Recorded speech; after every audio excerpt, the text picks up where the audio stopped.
네, 연력학 2 동영상 강의를 시작합니다. 우리가 지금까지 어, 증기 압축식 냉동 사이클을 공부했고, 특히 이상적인 증기 압축식 냉동 사이클은 특별한 언급이 없으면 어떤 포화 증기 상태로부터 압축기를 통해서 압축을 해서 과열 증기가 되고, 이것을 이제 컨덴서를 통해서 응축기를 통해서 외부로 열을 방출을 한다면 어떤 3번 포화액의 상태로 도달을 하고, 이것을 스로틀링 과정을 통해서 4번의 과정으로 만드는데, 이 스로틀링 과정은 기본적으로 등 엔탈피 과정이라고 했어요. 네. 그래서 이 방향으로, 시계의 반대 방향으로 지속적으로 순환하는 사이클이 될 것이고, 이 1, 2, 3, 4의 순환에 있어서 필요한 기계 요소들이 지금 제시가 돼 있는데, 이를 소모하는 장치는 컴프레서밖에 없고, 나머지 장치들, 즉 QH를 밖으로 방출하는 응축기, 그 다음에 QL을 저열원에서 흡수하는 증발기, 이베포레이터, 얘들은 기본적으로 열교환기라고 그랬고, 그 다음에 여기가 상단 압력, 하단 압력이 될 텐데, 이 상단 압력에서 하단 압력으로 내려가는 이 스로틀링 과정은 익스펜션 밸브라든가 혹은 모세관이라든가 이제 이런 장치들을 통해서 우리가 압력 강화를 얻을 수가 있다고 했어요. 기본적으로 이런 과정이고, 자, 그래서 이런 것들을 배웠고, 그 다음에 이 각각의 기계 요소에 대해서 어떠한 방식으로 해석이 가능한가? 즉 우리의 목표는 이 1, 2, 3, 4의 상태를 알아내고, 그것으로부터 이 냉동 사이클이 어떤 열 전달 혹은 어떤 웍 인풋이 발생하고, 따라서 최종적으로 COP가 얼마인가 라는 걸 알아내는 게 이제 기본적인 해석이 됩니다. 자, 그래서 이 기기 요소들 사이사이에 있는 1, 2, 3, 4의 상태를 알기 위해서는 뭐 각각의 기계 요소에 대해서 이제 컨트롤 볼륨을 작성을 하고, 그리고 인, 아웃을 따져서 우리가 얻는다고 그랬어요. 그렇게 따져봤을 때 여기에 나와 있듯이 컴프레서 1 인풋이라든가 Q.H, Q.L 이런 것들이 다 입고와 출고에서의 기본적인 엔탈피 차이로 표시가 되더라.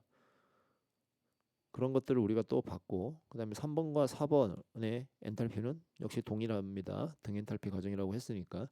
그래서 이런 지식들을 가지고 우리가 이제 나아갈 거고, 그래서 예제 12-1번을 한번 풀어보도록 하겠습니다. 자, 예제 12-1번은 아이디얼 베이퍼 컴프레션 리프리저레이션 사이클이라고 얘기를 했어요. 그리고 특별한 이야기가 없는 경우에는, 그럼 1번은 이 하단 압력에서 포화 증기 상태고, 3번은 상단에서 포화 액 상태가 되겠습니다. 물론 이상적인 베이퍼 컴프레션 냉동 사이클이라고 하더라도, 만일 1번의 상태나 3번의 상태가 뭐 포화 증기, 포화액이 아닌 어떤 다른 상태를 지정해도 뭐 상관은 없습니다. 다만 이제 지정된 값이 없으면 기본적으로 포화 증기와 포화액이다라고 가정을 할 수가 있겠고, 그 다음에 하단 압력을 0.14 메가파스칼, 상단 압력을 0.8 메가파스칼로 줬어요.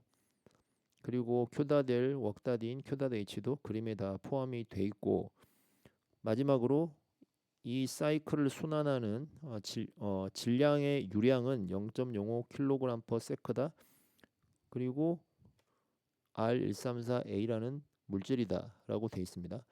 자, 이 R134A가 냉매의 한 종류라고 했고, 예전에는 R12, 즉 프레온이라는 거를 많이 사용하다가 얘를 더 이상 이제 쓰지 않으면서 나온 대체 냉매고, 뭐 가장 널리 사용돼 왔던 냉매입니다. 물론 이 냉매는 또 다시 다른 것으로 대체가 되고 있습니다만, 현재로서는 뭐 가장 많이 쓰인다고 봤을 때 어떤 모양이냐면 C가 두 개가 연결이 돼 있고 F가 4개, H가 2개가 있는 구조예요. 만일 모든 것이 H면 에탄이라는 연료가 되겠으나 이 에탄 연료 대신 4개의 H를 떼어내고 4개의 F로 치환한 구조가 되겠습니다. 그래서 어떻게 보면 연료의 성질과 또 비슷할 수도 있는 성질이 있고 또 냉매로서의 성질도 이제 있게 되겠습니다. 그래서 대표적인 냉매이므로 이것에 대한 물성 지표가 책에 제시가 되어 있고 우리가 물에 대해서 봤듯이 포화 상태에 대해서 T를 따라서 작성된 테이블도 있고 P 압력에 따라 작성된 테이블도 있습니다. 그리고 과열증기표도 있고 그다음에 마지막으로 pH 선도도 R134A에 대해서 주어져 있어요. 자, pH 선도는 이 앞에서 봤던 이거였죠. 좀 복잡하긴 하지만 도식적으로 보면 세로축이 P, 가로축이 H였고 제가 수업 시간에 설명한 것을 기억하자면 항상 우리가 상단 압력과 하단 압력 사이를 사이클이 운전한다. 그 다음에 3, 4는 등엔탈피 과정이다. 자, 그래서 이 pH 선도에서 수평으로 반듯한 것, 수직으로 반듯한 것 이렇게 직선이 잘 나타나기 때문에 pH 선도를 많이 쓰고 있다라고 얘기를 했습니다. 그래서 R134A에 대한 pH 선도가 피규어 A-14에 제시가 되어 있긴 합니다만 우리가 이제 그래도 테이블 중심으로 가자라고 이야기를 했어요. 요 교재에 대한 공부를 할 때에는 자, 그래서 우리가 실제적인 숫자는 여기 하단 압력 0.14 메가파스칼, 상단 0.8 메가파스칼 이제 요 값을 가지고 한번 해보죠. 자, 0.14 메가파스칼 이제 하단 압력이 될 텐데 이 PL은 140 킬로파스칼하고 똑같죠. 자, 그래서 다시 어, 다시 한번 그려보죠. 그래서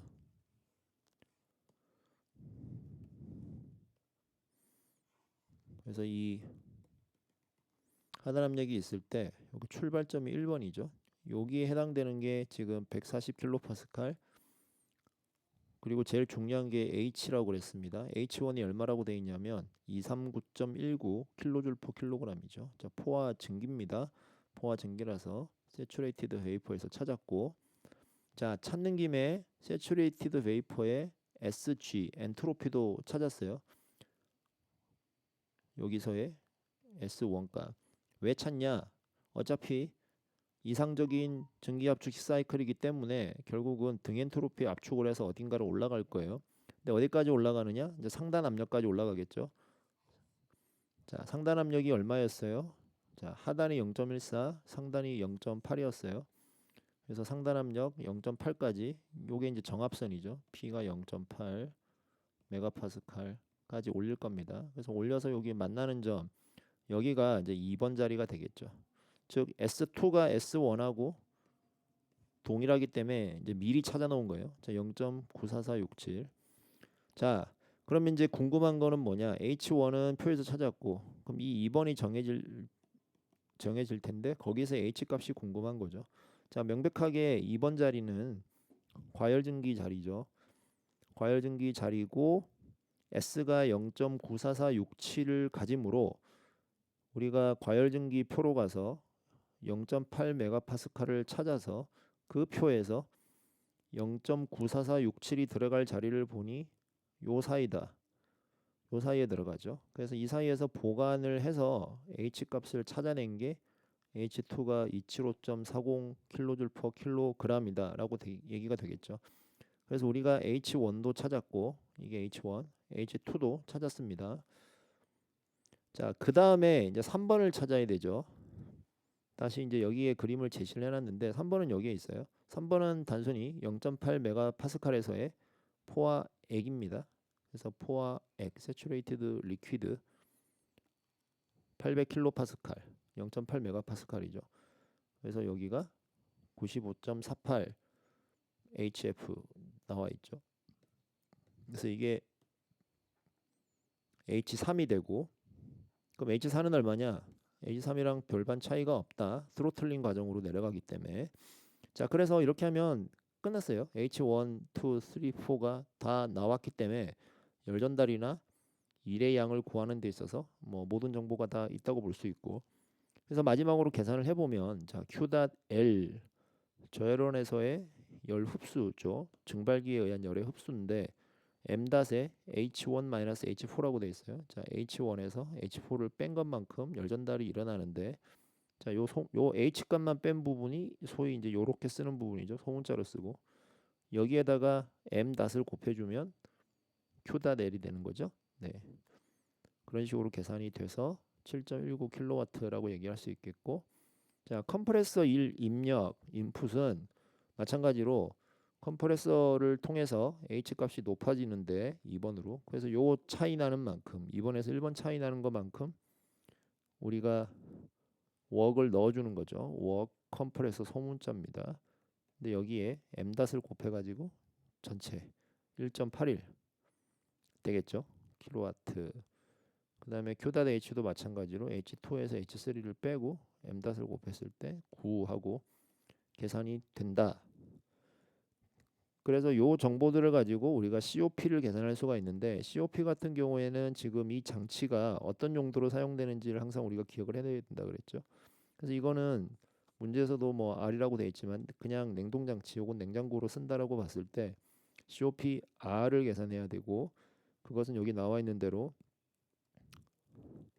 work.net 인분의 Q.L이 되겠죠. work.net 2는 지금 컴프레서 들어가는 것밖에 없기 때문에 그대로 컴프레서 1이 분모에 올 거고, Q.L은 7.19kW가 와서 약 3.97의 COPR이라고 하는 가장 이제 심플하면서도 기본적인 전형적인 이상적인 증기압축식 냉동 사이클에 대한 해석을 이제 간단하게 해볼 수 있습니다. 요거는 간단하니까 한번 직접 해보시면 되고요. 자, 그 다음에 사실은 이게 이제 가장 기본적이고도 중요한 이슈인데, 우리가 증기압축식 냉동 사이클을 뭐 어떻게든 이제 설계를 뭐 해야 될 때가 있겠죠. 그러면 뭐 어느 지점이 이 설계의 시작 포인트냐, 어떤 정보를 핵심적으로 가지고 설계를 시작해야 되냐라고 했을 때 아마 저기 여러분들에게 주어지는 값은 이걸 거예요. 자, 여름에 예를 들어서 여름에 에어 컨디셔너, 에어컨을 뭐 설계를 해야 된다라고 칩시다. 그러면 일단 첫 번째 떠오르는 게 내가 거주할 방의 온도를 몇 도로 하고 싶다가 있죠. 그래서 뭐 리모컨을 이렇게 막 돌리다 보면 뭐 27도, 28도까지도 뭐 할 수도 있지만 좀 시원하게 하면 막 18도씩까지도 내릴 수가 있죠. 그래서 첫 번째는 이 실내 온도를 이제 얼마로 할 거냐. 그게 첫 번째가 있겠고, 자, 두 번째는 실외 온도죠. 자, 우리가 에어컨 같은 경우에 열을 실내에서 퍼서 밖에다가 버리는데 그 밖에다 버릴 때 그 밖의 열원의 온도가 이제 실외 온도가 되겠죠. 그 실외 온도 같은 경우에는 뭐 많이 덥지 않은 날은 뭐 밖에가 뭐 여름철이라도 뭐 27도, 28도 막 이럴 수 있고, 근데 요즘 같이 말도 안 되게 더운 여름이라면 이 온도가 뭐 37도, 8도, 40도 이렇게 막 올라갈 수가 있어요. 예, 자, 그래서 이제 어떻게 할 거냐 이거죠. 근데 우리는 이제 그거를 알아요. 언제 이게 힘든 상황이고 언제 좋은 상황인지 우리가 알죠. 실외가 더우면 더울수록 밖이 너무 더 뜨거워질수록 에어컨에게 힘들죠. 더 열심히 돌아야 돼요. 그 다음에 실내 온도를 더 낮추고 싶으면 낮추고 싶을수록 더 막 춥다 못 시원하다 못해 춥게 만들고 싶으면 더 이 사이클이 열심히 돌아야 되죠. 그래서 더 힘들고 어려운 상황이에요. 그래서 만일 T0가 올라가면 올라갈수록 TI가 내려가면 내려갈수록, 즉 뭐예요? 위아래 온도 차이가 벌어지면 벌어질수록 이 사이클은 더 힘들게 돌아야 되는 거예요. 그죠? 자, 그래서 그런 관점이 있고, 사실은 이제 어떻게 정하냐면 실내 온도 같은 경우에는 사람이 평안하게 느낄 수 있는 온도는 정해져 있어요. 보통 24도씨에서 26도씨 정도가 사람이 가장 편안하게 느낀다고 합니다. 근데 그거는 이제 그거고, 우리는 항상 설계를 할 때는 좀 극단적이고 이제 보수적인 상황을 놓고 생각을 해야 돼요. 리모컨 이렇게 내려보면 한 18도씨까지 이렇게 리모컨에 뜹니다. 그러니까 누군가는 더 시원하게 하고 싶기 때문에 극단적인 경우에 대해서 설계를 해놓으면 그렇지 않은 경우에서도 에어컨이 잘 돌아가겠죠. 무리 없이. 이제 그런 개념으로 설계를 하는 거예요. 그래서 예를 들어서 뭐 실내 온도를 내가 최악의 경우인 뭐 한 18도씨로 돌리겠다 이렇게 얘기를 할 수가 있겠죠. 뭐 아니면은 뭐 인간이 가장 좋게 생각한다는 24, 26일 수도 있겠고. 자, 실외 온도 이거는 이제 기상청 데이터를 봐야겠죠. 그래서 내가 서울에 사는데 뭐 용인에 사는데 이제 평년이라는 표현을 씁니다. 어떤 평균적으로 지난 30년간 이렇게 쫙 봐가지고 보통 여름에 외부 온도가 몇 도였냐 뭐 이런 데이터를 찾을 수가 있죠. 자, 그러면 이제 한번 또 생각을 해봐요. 그럼 실외 온도를 그렇게 지난 30년간의 평년 온도, 평균 온도 뭐 아마 찾아보면 한 뭐 여름철이라도 뭐 한 30도 될지 모르겠네요. 정확한 건 찾아봐야 됩니다만 그렇게 놓을 것인가? 근데 그렇게 하다가 재수 없어서 어떤 해 여름은 무지하게 더울 수가 있죠. 뭐 35도, 37도 막 밥 먹듯이 올라가요. 그러면은 이 외부 온도 30도 기준으로 설계된 상황에서 그것이 잘 버틸 것이냐? 그렇지 않죠. 그래서 얘도 마찬가지로 보수적으로 좀 더 어려운 상황을 기준으로 설계를 해야 무리가 없이 돌아가겠죠. 자, 그래서 이제 판단하는 기준이 있어요. 이제 뭐 이런 이상 기후 같은 특히 이제 이제는 날씨가 더워지고 있으니까 이런 거를 고려해서 그냥 정할 수도 있고 좀 더 되게 높게 정할 수도 있고 아니면 이제 통계적인 처리를 통해서 확률적으로 뭐 30도씨의 외부 기온이 일어날 확률 아니면 좀 더 극단적으로 뭐 상위 한 5% 이내, 상위 한 10% 이내 드물게 일어날 수 있는 확률도 있죠. 이제 그런데 해당되는 통계 분포상에 어 해당되는 이제 그런 온도를 설정할 수도 있습니다. 그래서 이것도 뭐 마찬가지로 어쨌든 이제 정할 수 있고요. 자, 그래서 그 설계 기준이 되는 실외 온도나 실내 온도가 뭐 이러한 이제 복잡한 과정이지만 과정을 통해서 주어진다고 생각을 해봅시다. 그래서 여기 T0, TI가 여러분들 책상 위에 떨어졌어요. 자, 이 사이클을 돌릴 거야. 내부 실내 온도, 실외 온도. 자, 그럼 너는 사이클을 R134A라는 냉매로 한번 설계를 해봐라. 어떻게 돌릴 거냐? 자, 사이클을 구성한다는 건 결국 이 선도를 한 바퀴 돌리는 거죠. 어떤 식으로 돌리냐? 자, TS 선도상에서 자, 요 아래쪽 먼저 볼게요. 자, 실내가 TI예요. 나의 냉매는 배관을 따라 돌다가 실내에서 열 에너지를 흡수를 해야 돼요. 열 에너지를 흡수해야 실내가 냉매로 열 전달을 보내주고 냉매가 증발하게 되고 대신 실내는 시원해지죠. 그래서 반드시 실내 공기에서 냉매로 열 전달이 일어나야 돼요. 그래야 이 증발기, 이 하단에 있는 증발기가 제대로 작동을 하겠죠. 근데 열 전달이 일어나려면 이게 포인트예요. 자, 실내 온도가 TI면 온도차가 존재해야 냉매 쪽으로 열 전달이 일어납니다. 자, 그래서 예를 들어서 여기가 뭐 20도로 설계했어. 그러면 냉매는 20이 아니라 뭐 15도, 10도 이렇게 차가워야 열 전달이 위에서 냉매 쪽으로 실내에서 냉매 쪽으로 일어날 수가 있어요. 자, 그래서 낮게 TI보다 낮은 온도에서 TL이 이 TL이 냉매의 온도죠. 냉매의 주인공은 냉매라고 그랬습니다. 사이클의 주인공은 자, 이 TL이 이렇게 가면서 열을 빨아당기겠죠. 자, 그 다음에 요 TL에서 압축기를 돌릴 건데 그 전에 응축기를 한번 봐요. 자, 응축기도 마찬가지로 열 전달을 일으키는 열교환기인데 자, 외부 온도가 T0죠. 나의 냉매는 외부로 열을 버려야 돼요. 열을 버리기 위해서는 외부 온도 T0보다 나의 온도 TH가 더 높아야 되죠. 자, 그래서 이 과열증기가로 시작해서 식어서 응축기에서 쭉 이렇게 내보내는 요 과정으로 가는 길 동안 얘는 TH는 T0보다 온도가 높아야 열 전달이 제대로 일어납니다. 그렇죠? 자, 그래서 이거를 이제 종합을 해보면 우리가 무엇을 할 수가 있냐? 자, 설계 조건으로 T0 Ti가 주어졌어요. 자, T0 Ti가 주어졌을 때 이렇게 줄을 쫙 그었을 때 나의 사이클은 이 녀석들을 바깥쪽으로 더 크게 돌면서 사이클을 구성을 해야 된다는 거죠. 자, 그래서 TH와 TL이 T0와 TI를 바깥쪽으로 아예 그냥 더 넓게 싸고 돌면서 크게 돌고 있죠.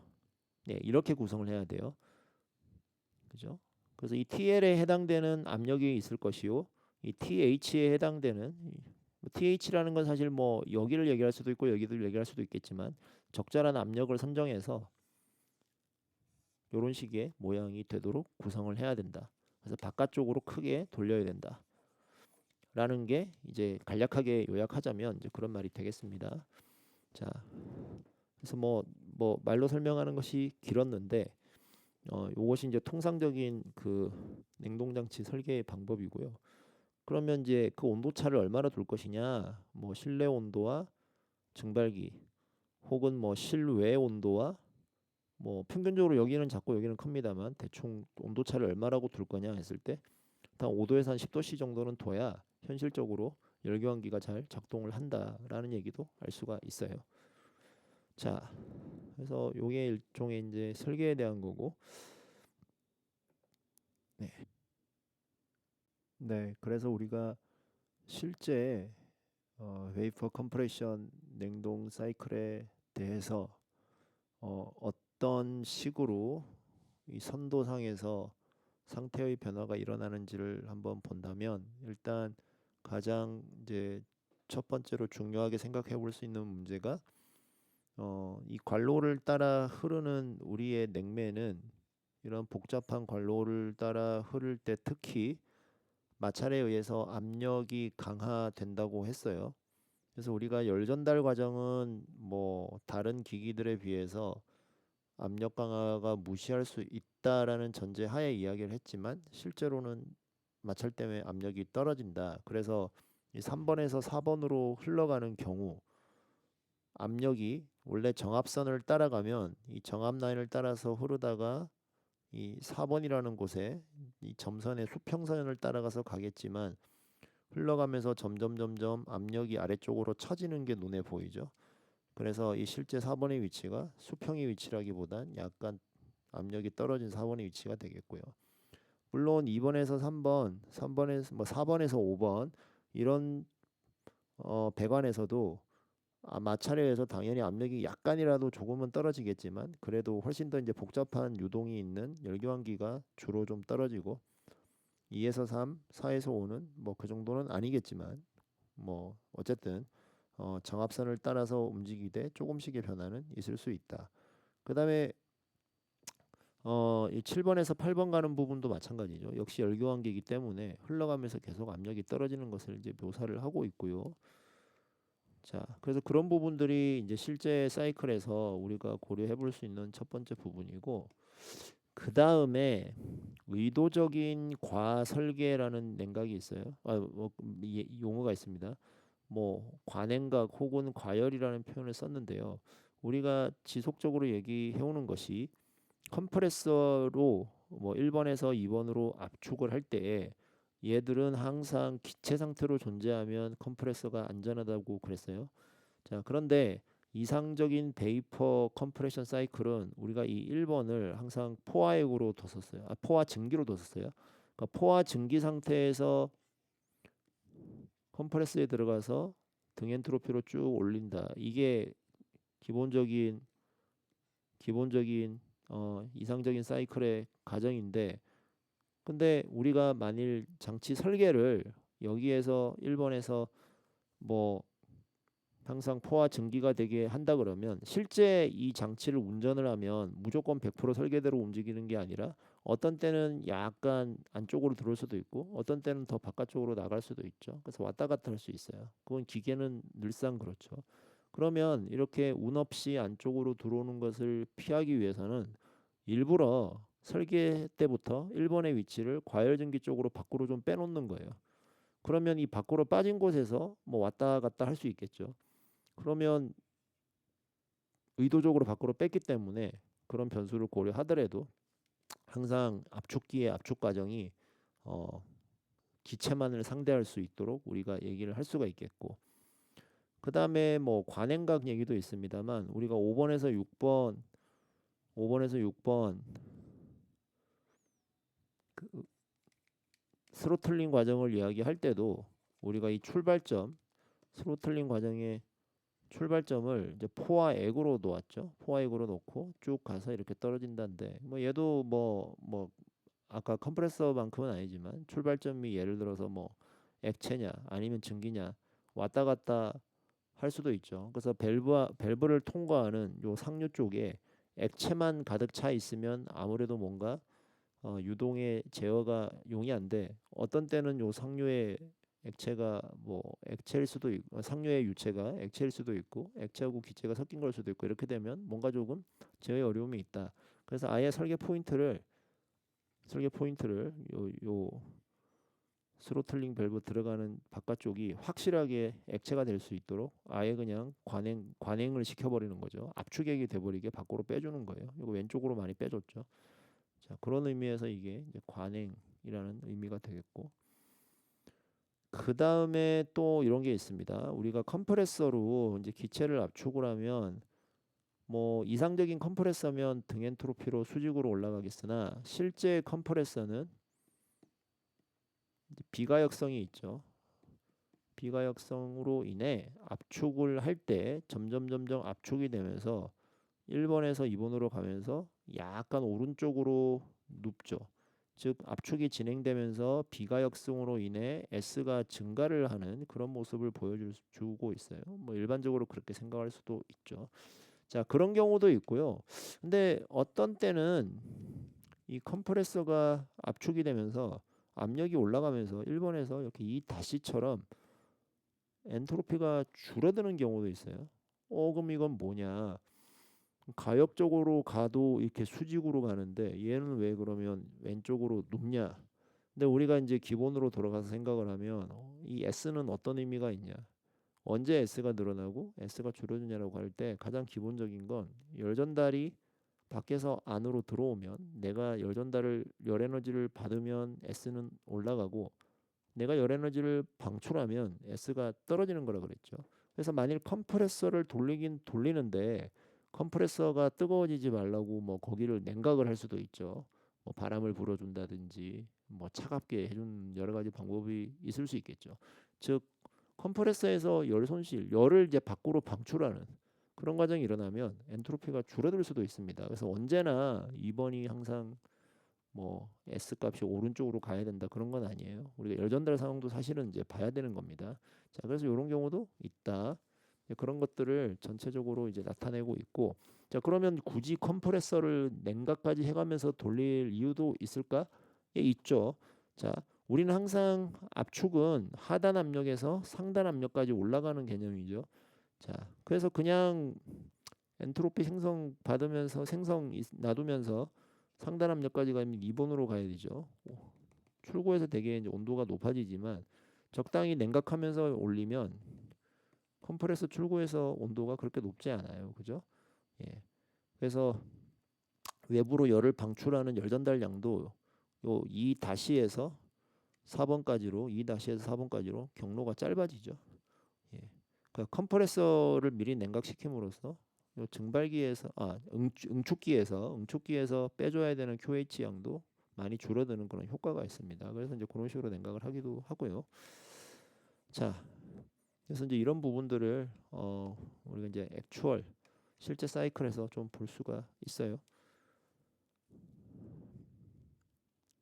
자, 그 다음 그래서 example 12-2인데 요거는 이제 여러 가지 개념이 다 들어가 있어요. 보니까 뭐 1번은 지금 과열돼 있죠. 밖으로 확실히 빼줬습니다. 컴프레서 부를 위해서. 자, 그다음에 3번 이게 뭐 포화 액자리일 수도 있는데 여기에서는 압축액으로 관행을 시켰습니다. 물론 이제 압력은 이 0.8 메가파스칼이라는 이 라인에 그대로 얹어져 있고요. 네. 그다음에 여기 2번 ES 해서 등엔트로피 압축선도 있고 혹은 실제 압축선도 있고 두 개가 다 주어져 있어요. 그 실제로 압축을 했을 때 2번의 위치가 주어져 있죠. 0.8 메가파스칼에 50도씨라고. 자, 그 실제를 주고 우리가 아이젠트로픽 이피션시죠.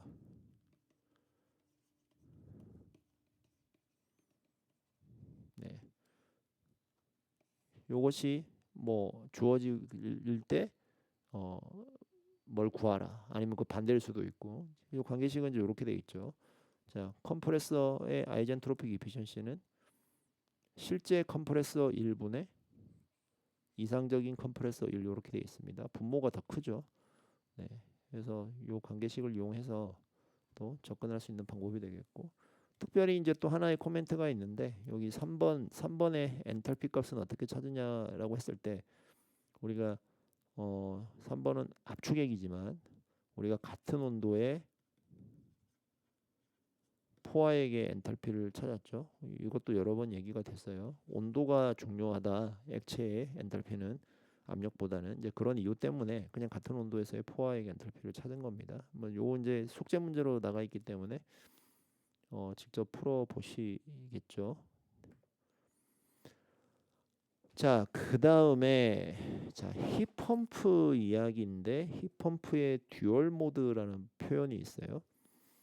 듀얼 모드는 말 그대로 이제 뭐 이중으로 쓸 수 있다는 얘기죠. 이렇게도 쓸 수 있고 저렇게도 쓸 수 있고. 그러니까 두 가지 모드가 있다는 얘기인데 우리가 이제 가전 제품 파는 곳에 가면 이제 에어컨도 살 수 있지만 또 간혹 가다가 냉난방 겸용이 되는 에어컨을 살 수도 있어요.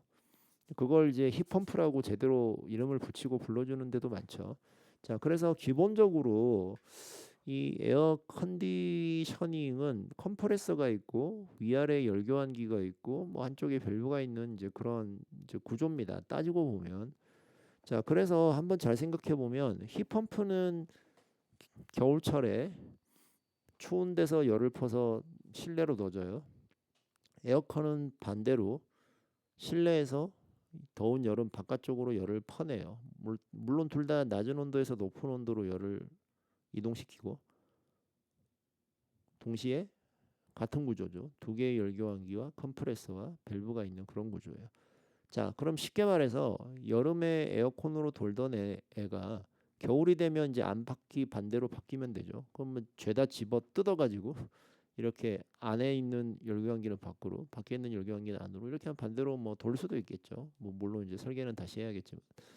자, 근데 좀 더 이제 쉽게 생각해 보면, 자, 만일에 히팅으로 쓰는 힙펌프가 있다라고 생각을 해보세요. 자, 그러면 컴프레서가 있고 압축을 해서 온도가 높아지고 응축을 시키면서 열을 이제 방출을 해야 되는데 그 열을 어디로 내놓냐?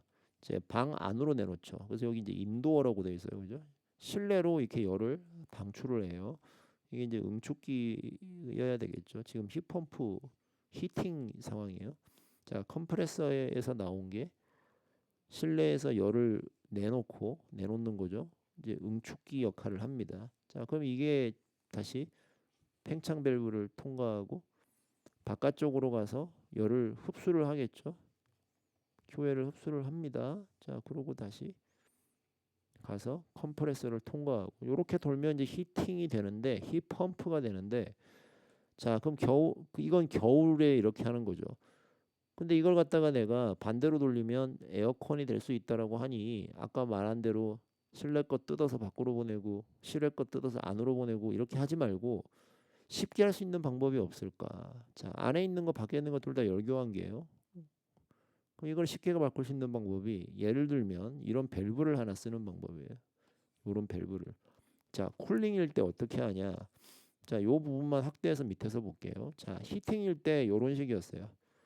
컴프레서에서 나온 냉매가 요렇게 밸브를 통해서 이렇게 나갑니다.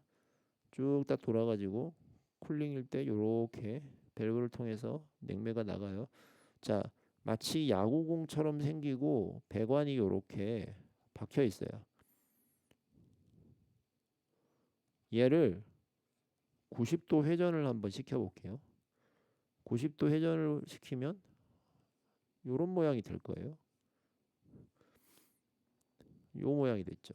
자, 그러면 어떻게 돼요? 자, 관로를 따라가 봅니다. 자, 이렇게 관로를 따라 올라가다가 이 왼쪽에서는 밑으로 해서 다시 이렇게 돌아오던 게 요렇게 돼 보니까 요렇게 해서 요 방향으로 가죠. 그다음 차가운 애는 요렇게 또 연결이 돼 있죠. 자, 얘를 90도 돌림으로 인해서 컴프레서에서 나온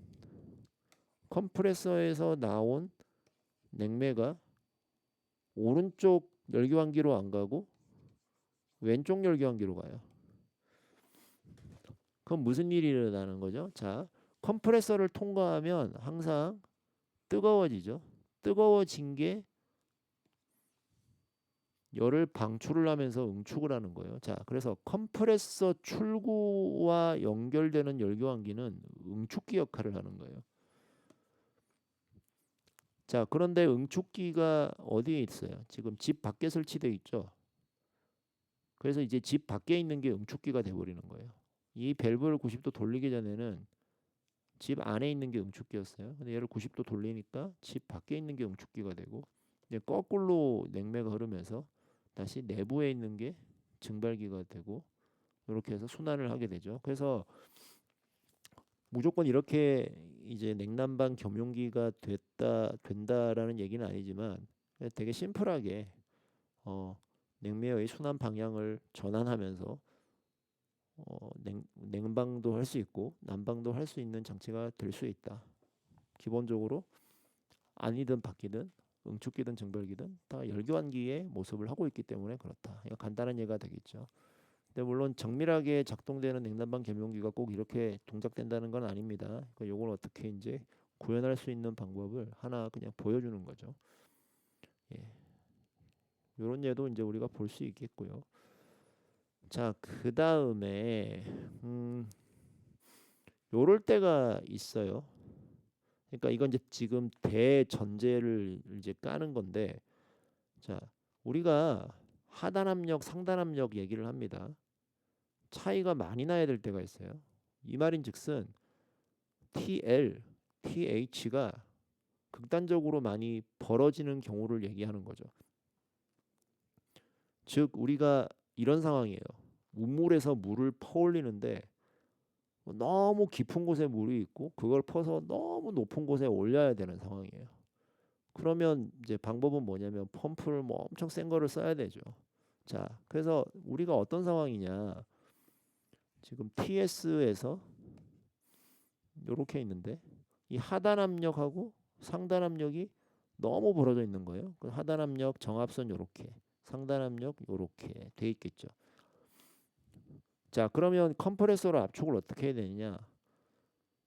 하단 압력 낮은 데서 높은 상단 압력까지 무지막지하게 길게 계속 힘들게 컴프레싱을 해야 될 거예요. 쫙 올라가. 자, 그 다음에 위에서 냉각을 시키다가 포화이게 되면 스로틀링을 이 높은 압력 차이를 쭉 하다 보면 거의 이렇게 와버리죠. 이게 너무 벌어져 있으면. 자, 그래서 사이클의 모양이 어떻게 돼요?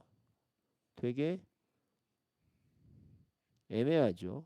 특히 하단 열전달 영역이 되게 짧아지는 수가 있어요. 컴프레서 일은 대단히 많이 들어요. 자, 그렇게 봤더니 이건 좀 옳지가 않은 것 같다. 그래서 어떻게 하냐? 좀 나눠서 하는 거예요. 자, 우리가 물을 한 번에 우물에서 퍼올리는데 너무 기니까 저 밑에서 한번 퍼가지고 중간에 있는 탱크에다가 좀 채워 넣고 또 그 위에 있는 펌프가 다시 그 중간에 있는 탱크에서 저 위까지 퍼올리고 그래서 한 두 번 정도 이렇게 나눠서 할 수도 있지 않나라고 생각할 수가 있죠. 자, 그래서 이런 방법으로 냉동을 하는 방법을 캐스케이드 리프리저레이션이라는 시스템이라고 부르는 게 있는데, 자, 왼쪽 그림을 자세히 보면 기본적으로 이 냉동 사이클이 두 개가 있죠. 자, 아래쪽 냉동 사이클은 저 밑에 있는 저열원에서 열 에너지를 흡수해서 컴프레싱을 해서 올리죠. 자, 그래서 여기 보니까 1, 2, 3, 4라는 사이클로 돌고 있어요. 자, 그럼 어떻게 되나? 이 2번에서 3번으로 가면서 쭉 열을 방출을 해야 되죠. 그렇게 방출하는 열 에너지를 이 위에 있는 냉동 사이클이 8에서 5가 되면서 흡수를 쭉 다시 해주는 거예요. 그러니까 서로 주고받는 열교환이 일어나요.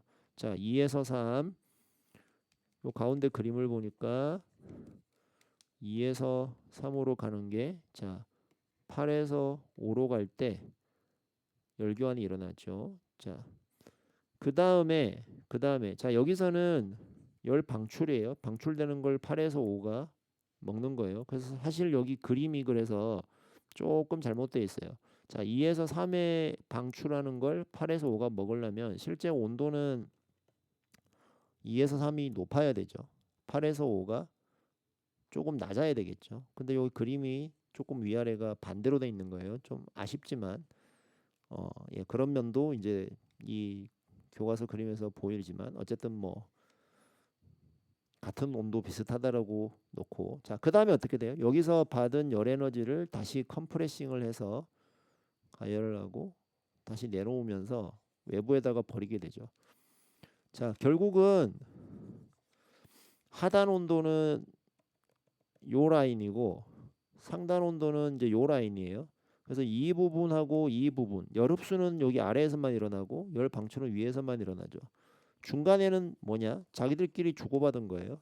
자, 그래서 외부 인바이러먼트가 되게 뜨겁고 그다음에 냉각을 시켜야 되는 저열원이 되게 낮으면 중간에 이렇게 열교환 자기들끼리 시키면서 두 개로 나눠서 캐스케이드 형식, 그러니까 밑에서 한번 퍼올리면 중간에서 받아서 또 위로 퍼올리는, 이게 전달하는 캐스케이드 방식으로 우리가 사이클을 구성을 할 수 있다.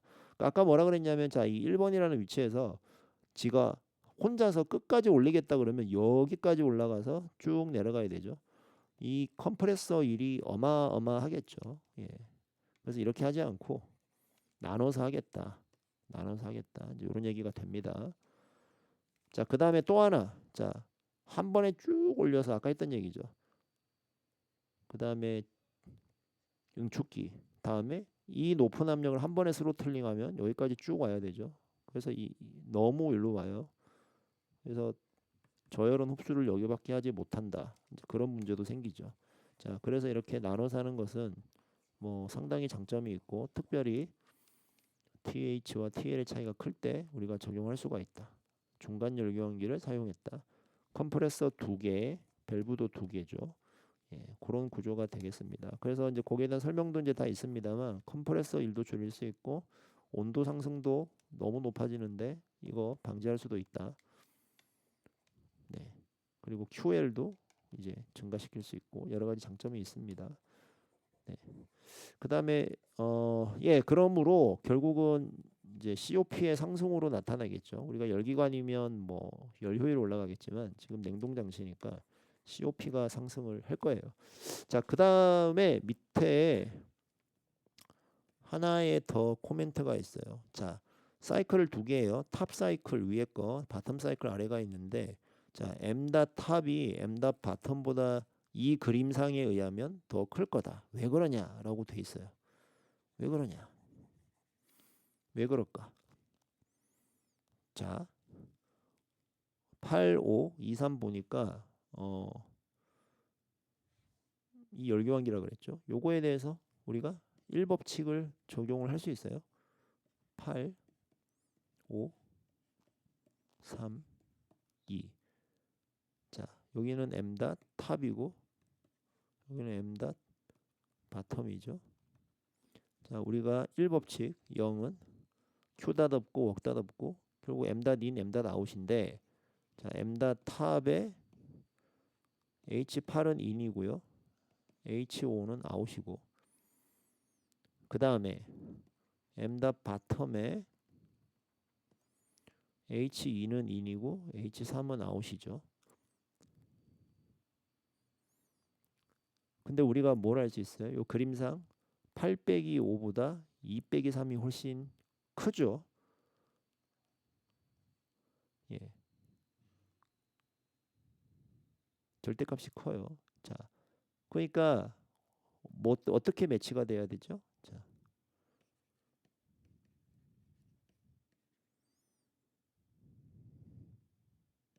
이렇게 우리가 쓸 수 있을 거예요. H5 H8이 m 닷 바텀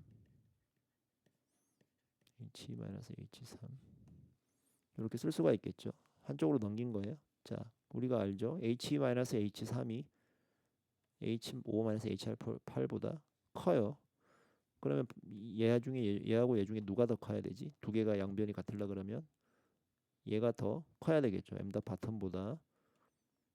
그래야 양식이 성립을 할 겁니다. 뭐 그렇게 우리가 뭐 또 추가적으로 간단하게 알 수 있고, 뭐 그거보다는 더 중요한 거는 이 열교환기에 대해서 우리가 연력학 제1법칙을 적용할 수 있었다는 얘기죠. 앞에서 했던 바와 같이 질량유량과 H 사이의 관계식을 얻어낼 수가 있었어요. 예. 자, 그래서 상단 온도와 하단 온도의 온도 차이가 크게 날 때 이렇게 중간 열교환기를 이용해서 캐스케이드 방식을 취할 수 있고, 여러 가지 장점이 여기에 이제 표시된 것처럼 나타날 수가 이제 있다는 얘기입니다. 그리고 우리가 간단한 일법칙도 적용을 할 수가 있어요. 자, 계속해서 이제 논의를 진행을 다음 시간에 하겠습니다.